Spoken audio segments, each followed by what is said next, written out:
હવે બરાબરનો જામ્યો છે। ગુજરાતીઓ કેસર કેરીની ખૂબ આતુરતાથી રાહ જોઈ રહ્યા છે। ત્યારે કેસર કેરીના રસિયાઓ માટે માઠા સમાચાર સામે આવ્યા છે।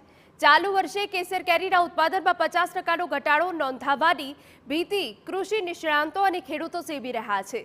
ગુજરાતમાં છેલ્લા કેટલાક વર્ષોથી કેસર કેરીને પ્રતિકૂળ વાતાવરણ ન મળવાથી ફરિયાદો ખેડૂતો અગાઉ કરી ચૂક્યા છે। ત્યારે આ વર્ષે પણ આવી ફરિયાદો ઉઠી છે।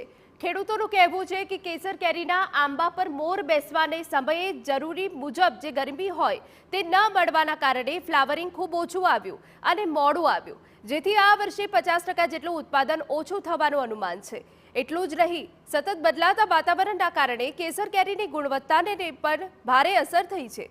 ત્યારે હવે જોવું રહ્યું કે ક્યારે અને કેવી ગુણવત્તાવાળી કેસર કેરી લોકોના ઘર સુધી પહોંચે છે। આ વખતે જમાદારની અંદર 20% કેરી છે, બાકી 80% ફાલ ખરી ગયો છે।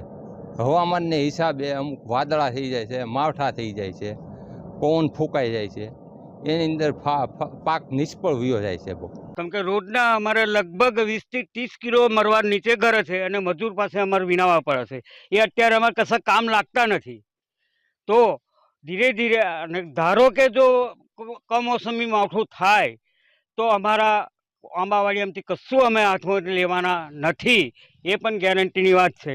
ગઈ સાલ તો લાખ રૂપિયાની ખોટ ગઈ હતી, પરંતુ ચાલુ વર્ષ પણ ડબલ ઋતુના કારણે અસંખ્ય ગરમીના કારણે જે કેરીનું ગરમ થઈ રહ્યું છે એમાં મને વધારે નુકસાન છે। સિનોર તાલુકામાં 500 એકરથી વધુ જમીનમાં આંબાવાડિયાનું વાવેતર થયેલું છે। સમગ્ર આંબા વાવતા દરેક ખેડૂતને આ નુકસાની વેઠવાનો વારો આવ્યો છે અને જો કદાચ કુદરતી કમોસમી વરસાદ થાય તો પછી આંબા વાવતા ખેડૂતને માથે હાથ દેવાનો વારો આવે એવી પોઝિશન છે।